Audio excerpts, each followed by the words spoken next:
welcome back to Terra Monstrum. I'm Chauncey Haworth, and this is my co-host, Tyler Stenick. We are reporting on Ghost in the Shell. Chauncey, Now, I wanted to begin with the intro, because it's been so long since I've seen the original anime. Do you remember if they did end up mirroring those intros like they'd said they were going to do? They obviously mirrored a lot of the scenes. The intro, you mean when she's going through the construction process or whatever? Yeah, they did mirror it pretty well, especially that scene where she's sort of like coming up through the milk or the skin slab thing. That was pretty mirrored. Yeah, they mirrored it pretty good. I mean, it was definitely high-teched up a bit. Yeah. Yeah, and I got to say, I don't know, have you seen the animes, Chauncey? I've seen 2 of the movies. Okay. Yeah. Yeah, because I've seen Standalone Complex 1 and I watched about half of 2. And this one definitely seems to be, I don't know if it's all 2 or if it's a mix of 2 plus some other elements. But that is the one where, she's chasing down what she was as a child, who she is. So, right. Yeah, and that's kind of the thing about this one is it's really fusing 2 of the movies, the first one and the second one. The second one being Standalone Complex, and the first one is Ghost in the Shell. And those are the 2 that I've seen, and really that's what it fuses. Like even right down to the main baddie is a fuse of the 2 baddies from those 2 movies. Because in this movie the bad guy, Kuze, I'm not sure how to say it, but I have to point out to our audience that at the moment of us recording this, I am a 42-year-old white man from Northern California, and while I appreciate the diversity that the internet has delivered into my home, I have a really hard time pronouncing things I didn't grow up anywhere near. I mean, I'll blame you enough. I'll blame you enough for all of our listeners, Chauncey. Thanks. I'm glaring at my microphone right now. I hope you feel the shame coming through the airwaves. I do. Good. I'm just like, I don't know how to pronounce this. I mean, I get that, it's a name. Kuze, I think it is. Kuze. And so in the original one, in the first movie, the bad guy was the puppet master. And in the second one, it was Kuze. And so in this movie, Kuze is kind of like her, another brain in a body, right? Yeah. In the original movie, the puppet master was like the very first sentient artificial AI life form that had evolved on the internet by itself. I feel like that would have been a more compelling bad guy. Well, and she wasn't even necessarily a bad guy. It was more like Frankenstein, the tragic. Yeah. Right. And that was my main disappointment with the movie is I was kind of expecting this like cerebral sort of like mind craziness that came with this sort of like AI that he had evolved on the internet, basically. Yeah. But instead, I got this thing, and that was like my major disappointment. Everything else, I have to say, I really enjoyed the movie. Yeah, I thought it was pretty good. I felt like, I don't know, the plot felt. It's funny because it felt light, but it also felt like they didn't do enough world building at the exact same time. Yeah. Because I think my best example of that is there's a scene in the movie where she's going into what you think is possibly a drug den. There's people getting like holes drilled in their head. There's powder floating around. And then after all that, you have our bad guy character show up and he's like, well, this is what this is. And, you don't know until he explains it. So you get like 3-4 minutes of footage where you're just absolutely confused because it's a new environment, new rituals from this group of characters we're seeing. Everything's brand new. There's no explanation. And I think it would have been nice if I don't know. This is one of the few times I can safely say I would have appreciated like even a text blurb at the beginning of some of these scenes. Yeah. Yeah, I agree. And that's often the complaint of anything taken from a source material, especially a franchise of source material, where they're trying to please the fan freaks, but also bring in the new audiences. They always sort of like phone some stuff in, but touch down on it too much. I hear your argument. I hear what you're saying. But keep in mind that our protagonist is an officer of the law. Yeah. So how easy would it to, before, Scarlett Johansson's going to any place in this entire film, to have a conversation with somebody just briefly covering where we're going and why we're going there. Yeah, that is true. Can't she write a report? She's a cop. I mean, They must discuss it beforehand. I know they're not.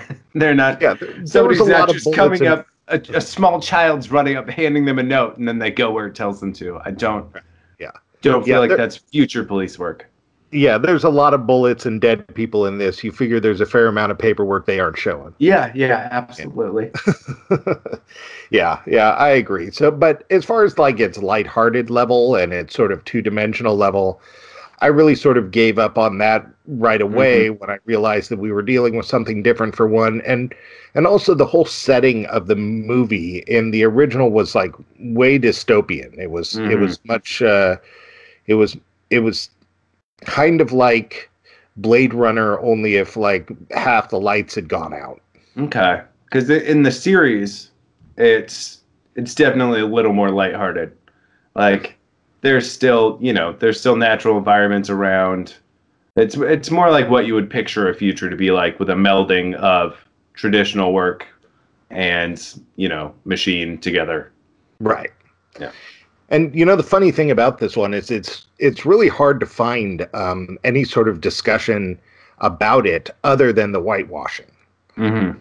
Which is weird because as something based on a comic or an anime, normally there's tons of like fanboys like complaining, but in this one the complaining was just so incredibly dominated by the whitewashing that nobody really sort of cared about all these sort of little things that probably would have made a much better movie. Yeah. On the subject of the whitewashing though, Chauncey, did you read about the Japan's response to the film? Yeah, and I get that. They didn't care. They're like, no, Scarlett Johansson's the perfect person for this role. So I think it's really kind of funny too that, as I guarantee you that most of the people who were complaining about the whitewashing were white. Oh yeah.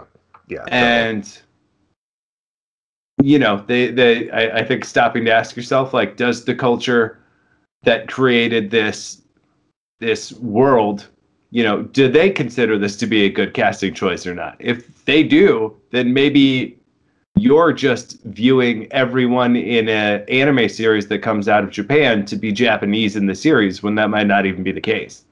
Right. I guess the guy who wrote the manga said that, the character was Japanese in there, but he thought that she was like the perfect pick and everything. Yeah. So, yeah. I mean, if he's happy with it, I suppose who was anyone else to argue? Right. Did you ever watch that show Parks and Recreation? I did. On the flip side, the Middle Eastern actor that's on there, he's a Muslim?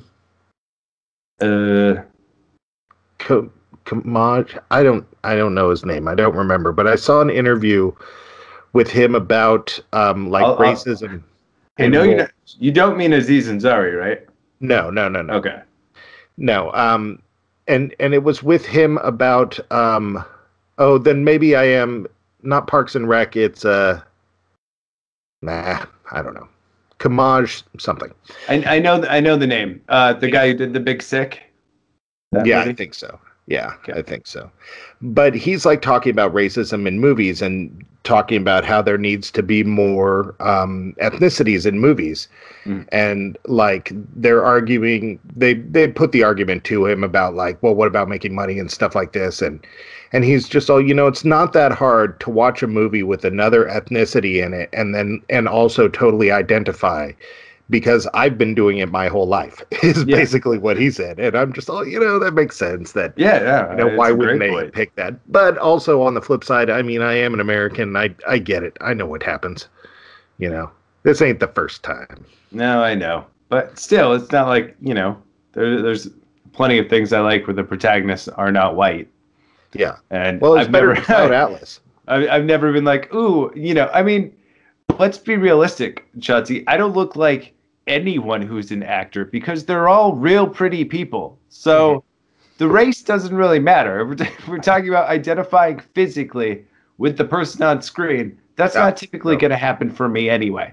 Yeah, hell, Alan Arkin was better looking than I am. Yeah. I don't know if you ever saw that. Did you watch that Portland monster show. It's got the cop in it. He's chasing fairy tale monsters. It just wrapped up. Grimm. Oh. Did you watch Grimm? No, I actually haven't. Okay. Well, he's got a buddy on that show who's got a real goofy face, and I am much closer in appearance to his buddy than I am to him. I see. Yeah. Well, yeah, so I don't know. But yeah, it is. They just, I don't know. It's ridiculous. But we have to accept that movies aren't art forms anymore. You know, you mean movies, like people aren't making movies purely for? Yeah. Yeah. No, I mean, everything's being bankrolled by somebody, and unless that somebody's willing to possibly take a hit, in their return, or have a broader view picture of it and can afford to put it out into other markets, right? We're gonna keep getting what we're getting, but yeah, and it's really just rarely ever happening, and sort of the era of directors that have the power to do that is slowly dwindling. Yeah. You know, I think the youngest we got right now might be Guillermo del Toro, who's like 60. You know? No. I think considering the international market, like we're in the probably the best time for cast diversity expansion, simply because it's so easy to put that movie into other markets. Right, yeah. Look at the Fast and the Furious series. Like, that one gets talked about all the time for diversity and casting.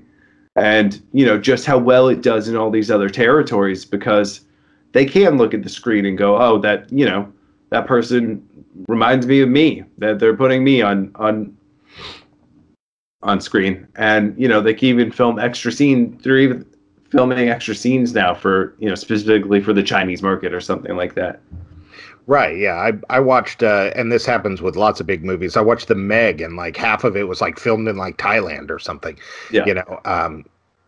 And they're just going all over the world. I think both for budgeting and like, hey, where can we afford to get 10,000 screaming people on a beach? Mm-hmm. Where are we going to find that? And you're not going to find that cost effectively here in the United States, I assume. No. Not at all. Or at least not without somebody throwing up middle fingers or doing something ridiculous in the Yeah. Right. So, we should probably get back to Ghost in the Shell. We probably should. It was a little disappointing as a Ghost in the Shell movie, but as a movie, it was as good as Valerium. It was as good as all sorts of terrible things. Oh, I agree. Yes. No, yeah, but if we're going with the as good as game, it definitely was as good as the movies that I would be willing to watch again. That would be a funny functionality to put on the website. Like, like you could tag things like, well, what other movies was this as good as? I think that's a good idea. That's funny. I feel like that gives me a better reference for stuff than, listing off specific scenes or trying to make real specific comparisons. Yeah, totally. Because I mean, I have a different, like, my is this a good movie or a bad movie scale is totally different depending on who I'm talking to. Yeah, absolutely. Yeah. No, the good ass scale. I like it, Sean. Yeah. So, my big disappointment with Ghost in the Shell was really, I expected something more cerebral. The main character, of course, was an artificial intelligence in the first one, and the world that it was in was just corporations, really. But the real world of Ghost in the Shell was like a whole lot of like racial and international issues and stuff like that. There was a much bigger sort of world battle going on than just some corporation trying to cover his ass. No, in the series, it was always really political too. Yeah. This movie was very iRobot 2. Which was good. I liked iRobot. But, it didn't really fit the sort of intense... No, I get it. It feels small, it feels small scale. Like, your bad guy is always the person who operated on or gave the bad guy is always the person who gave the order. Right. To put our protagonists into the situation that they're in now. Right. Yeah. And then they find their mom and they hug and there's the tearful scene and I wasn't anything before but a graffiti artist, and I just wanted to live my life and liberate people. That was not her backstory in the original. No. It was all it was a little teeny boppered out. But yeah, no, I recall, I mean, here's why I'm disappointed I didn't finish Ghost in the Shell Standalone Complex Season 2, because that's the one where they talk about her past, and I'm hoping that it's not all a dream sequence, but in that, the reason that she's as capable as she is because she was put into the suit, like, as a small child, like the earliest person to go into a sleeve, right, basically. Exactly. Right. And that's obviously not happening if they're capturing you as, whatever Scarlett Johansson's current age is, and then putting her into a sleeve. Where would the abilities come from? Yeah, exactly. So like in the original, if you remember, she was basically the closest thing to a fully cybernetic life form that had ever existed. And then we have this evolution on the internet, and they're sort of like kindred spirits at the same time. And she like ends up like mentally bonding with it, and they become the same sort of entity. And like, yeah, I just, I knew at the beginning that I wasn't getting that. And so at that point, I just looked at special effects and laser beams, and I was cool. Yeah. Sad. It's a sad world we live in, but That's true.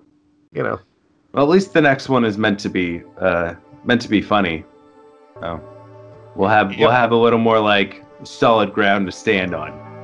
Well, maybe we should move to it. I got nothing else to say. Yeah, I'm out. I don't like. There's not too much to go in depth on. Right. It's a roller coaster ride. It's action. It's robots. There's some cool special effects. Yeah.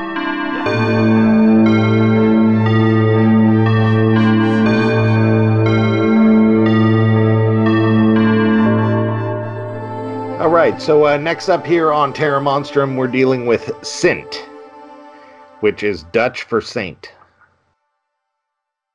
And this is our Christmas movie that we picked for Christmas time. And I don't know, Tyler, did it make you feel Christmassy? Well, it did make me confused pretty early on. I don't know about you, but I was really hoping for subtitles in places I did not get subtitles. Yeah, that got a little weird. Yeah, what did the letter on the door say? Oh, right. Still, it's my biggest question. The entire film. Yeah. What's the horse doing on the roof? I don't know. That kind of threw me off. Yeah. We'll go back to the beginning. Saint, for those who don't know, it's I'll just say Scandinavian since I don't recall where it was made. It's Dutch. Dutch. All right. Dutch film. Basically, your retelling of the Santa mythos. Right. Santa is a villain this time around. Bad guy killed a bunch of people, got killed. Then he comes back every so many hundreds of years, or in this case, 35 years, I think, right? To murder a bunch of people and carry off a bunch of kids. Right. So, like the town, he was the leader of some pirates for some reason. They had a bishop. It's the fog. That's what it is. It's Santa fog. Santa. Oh yeah, totally. Yeah. It's totally the fog. Yeah, it is the fog. Santa fog is awesome. Yeah. But for some reason, these pirates have a satanic bishop leading them. He's got an upside down cross. So, that opens the door for a prequel. So that's cool. Oh, yeah. And then he comes to the town and he has a list of stuff that he wants. And if they don't give it to him, he messes them up. And then they mess him up and they kill him on December 5th in 1942, which was is that what you think the letter was? A list of demands? Yeah. Okay. Yeah.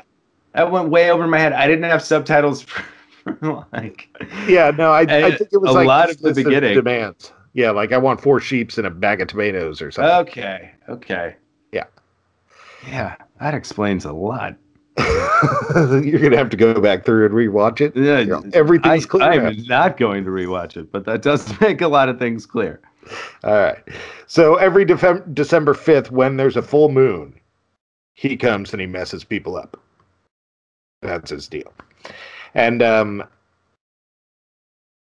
cool movie, dark movie, well filmed. No idea why or what was really going on in the sense of like how did he come back? Like, what exactly made him come back? Was it because he was a satanic priest? I mean, I feel like this might have been another subtitle issue. They really phoned him in. Yeah, I would say probably poor importing of the lore. You know, maybe Netflix didn't want to pay that extra bit of money, and so St. Nicholas got stuck coming back every year. Yeah. Yeah. Well, it's 2010. It's not even a Netflix movie. This thing went straight to the theaters. Oh, yeah, it did. No, it was the largest movie, the largest Dutch release? Most money Dutch movies ever made? Really? This movie? I think so. I'm also glad it's mostly going to be Americans listening to this. Oh, my God. Man. Oh, that's awful. Chauncey. What? Well, you know how he has his St. Peter's following him around? Yeah. And you know that it's about an inch away from being blackface. Yeah. Yeah, no, apparently that's accurate. I decided to look up Black Peter on Wikipedia and see what we were working with here. And they have someone dressed up in a costume that mirrors the Black Peter costumes from the film. And they look every bit as awful. Yeah, so I am a Christmas horror nerd, and I know exactly who Black Peter is. So in North, like Scandinavian myth, Saint Nicholas has traveling companions, and they can be a little different. Of course, obviously, Krampus is a famous one. But in some of them, one is Black Peter, who was like a Moor from Spain, supposedly, that was enslaved by Santa Claus because he was bad, and now he like helps Santa deliver the toys and gives like switches to the parents of the bad kids, and carries a sack. You know, very similar to Krampus. Santa and Krampus. Yeah, and they even today they have festivals where it's fully done in blackface, and lots of people are complaining, but a lot of the people are trying to say that in their culture he's blackfaced because of the soot from going up and down the chimneys. But everybody knows that's not true. I mean, that doesn't explain the curly black hair. Yeah, soot, man. That gets you half out of the fire, but yeah. Well, I mean, you know. He was a stepchild. Yeah, no. Black Peter, definitely a lot of controversy there. yeah, understandable. He's nicer than Krampus, but just not to everybody else. Yeah. No, I did enjoy like the cultural attitudes in this film. I thought it made for some like good laughs unintentionally. Yeah. Like at the very beginning, the cheating couple who were basically just sitting there explaining about how they're cheating on their significant others with each other, and then they're like, it's complicated, and they just laugh it off. Yeah, totally. They're just that's a real relaxed, mature way to go about cheating. Yeah, and I watched some of these. We don't need to go over this again. We both know it's weird. Yeah, I watched some of these, and I wonder, like, how much of this is like bad acting through the translation filter? Oh yeah, and how much of this is a representation of a culture that like of what they do. You know, I'll never know. No, because I'll never be a teen boy in what are they? Amsterdam. The Netherlands? Amsterdam. Is that where the Dutch are? The Netherlands? No, you might be a grown man in Amsterdam, but you know, you're right. You won't, without all those hormones running around your body, you're not going to have the same experience. I'm never going to know what really a nonchalant affair between two best friends is. Yeah, you're going to see a red light at midnight, and you're going to say, "Oh my goodness, I should really go to bed." But as a horror movie fan, I'm sure you've come to expect sort of this level of character development. Oh, absolutely. You know, so I don't expect one person will have one bout of growth and walk away learning one new thing. And that's about everything you can expect from horror movie character growth. Yep. That's how I like them. Yeah. All the people who helped him get there, they're going to be dead by the end of the film. Yeah. So on a couple of these others, you've brought up sort of their ratings. We didn't discuss that on the last one, but this one, I made note of the rating because it was exactly 50% on Rotten Tomatoes. That feels about right. Yeah. No, I mean, I would have given it like a 5. out of 10. It's kind of like the last election. Yeah. It's straight down the middle. Some people hated it. Some people loved it. I should have taken better notes here, Chauncey. Why? Because I don't remember what they're referencing.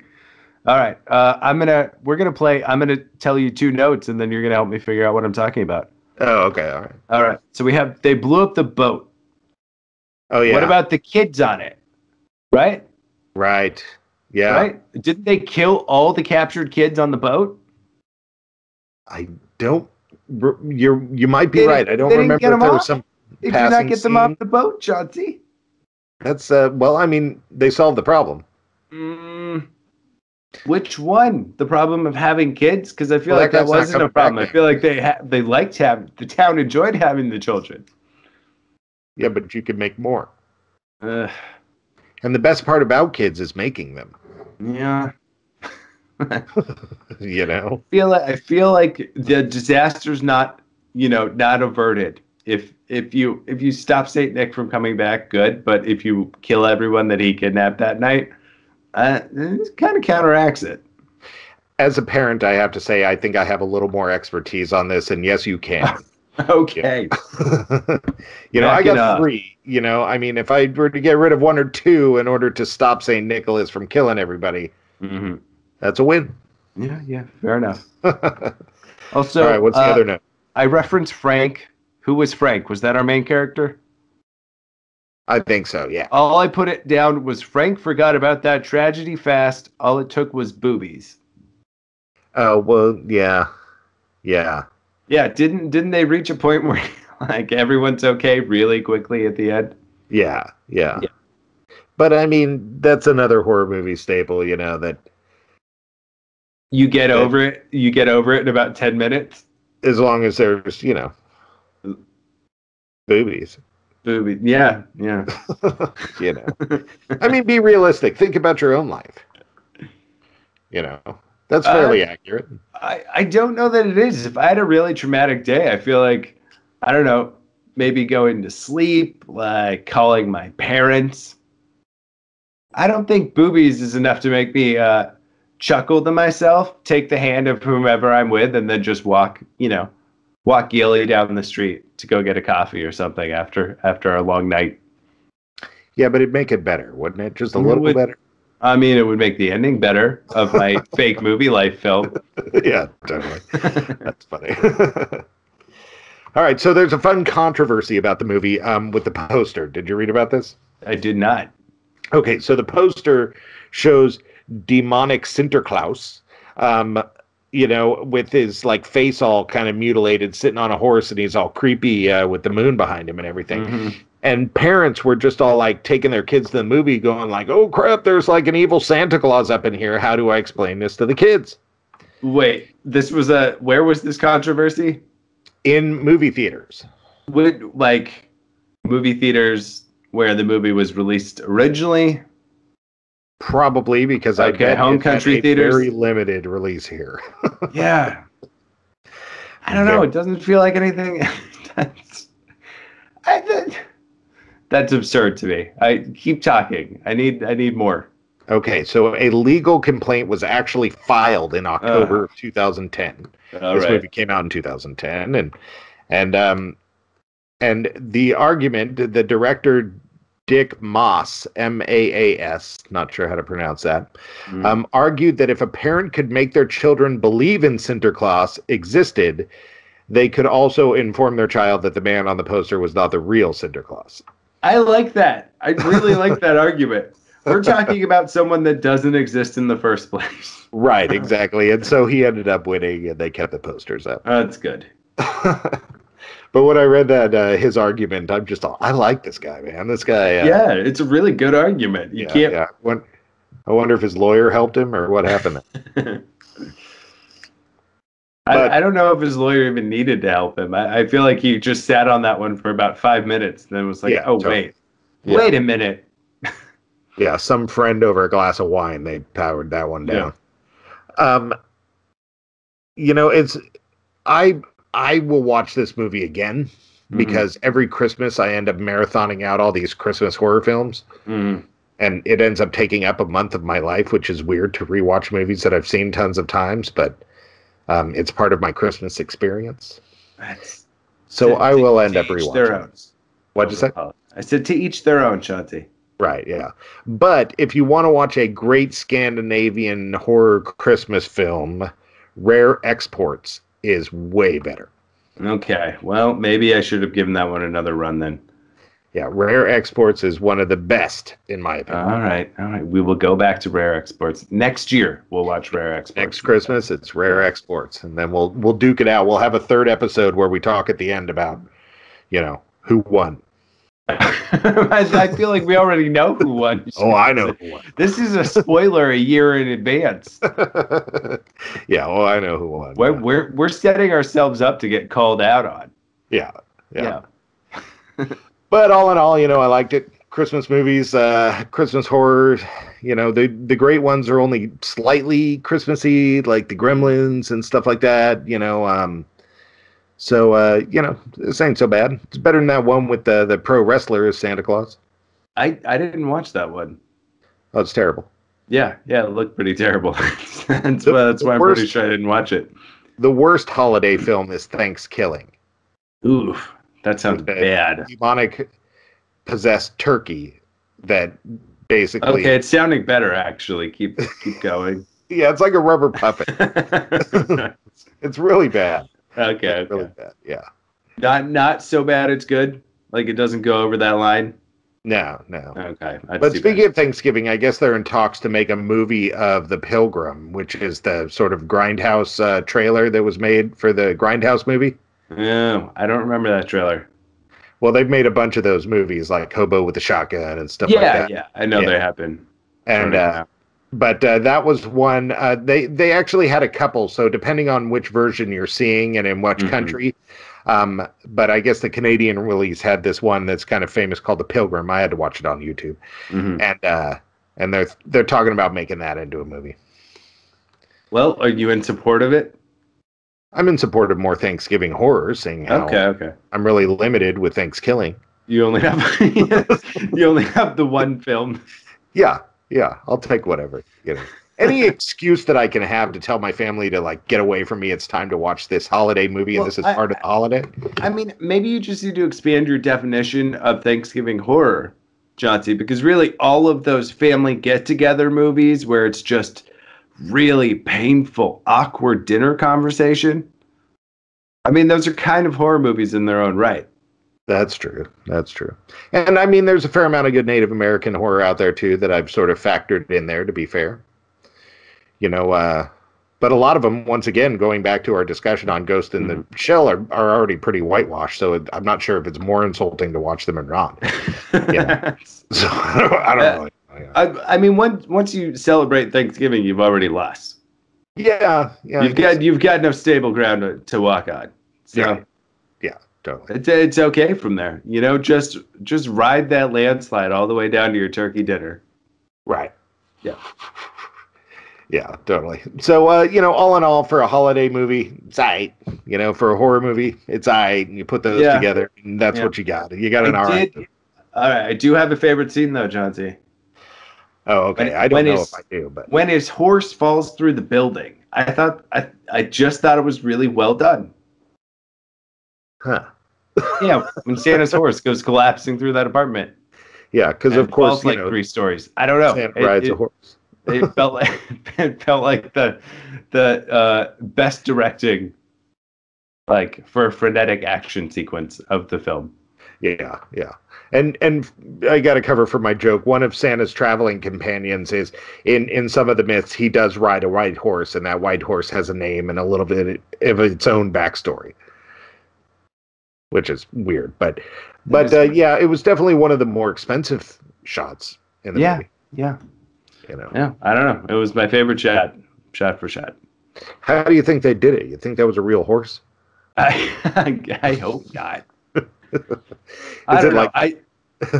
I was reading a cracked article about 5 horrifying AI advances, and they showed artificial babies for hospital workers to practice on.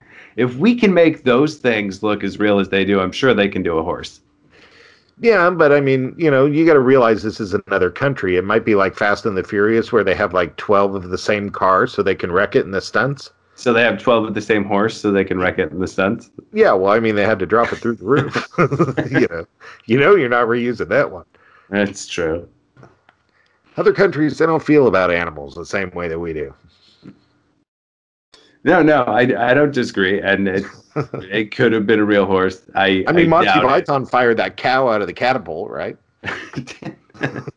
That was real. 100%. The rest. But yeah, I don't know. This is one of those ones. So, okay. Audience, whoever the audience is, if you're listening to this and you love horror films, you should watch this movie. It's fun, it's silly, it's your thing. If you are not a huge fan of horror films and you're a little more the cult movie fan that's like Tarantino and like sort of cool dark foreign films, you should probably avoid this one like the plague. That's my rating. Okay. I would also add on, if you're one of those people who's like, man, I really wish I had subtitles for all the things I need subtitles in this movie for. Yeah. You should also download it instead. Don't watch it on Hulu. Oh, is that where you watched it? That is where I watched it. Huh, I wonder if I got a better version, because I downloaded it, and I actually downloaded the subtitles separately. Mm-hmm. And so maybe I got hooked up. No, I didn't have notes. I didn't have some of the text. Like, I didn't have translations for what the family was saying half the time in the first scene.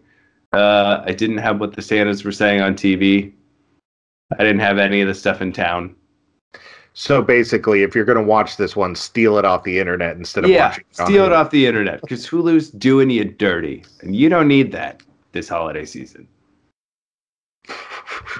All right. I like it. All right. So Merry Christmas. Merry Christmas. That's all I've got to say on Slint.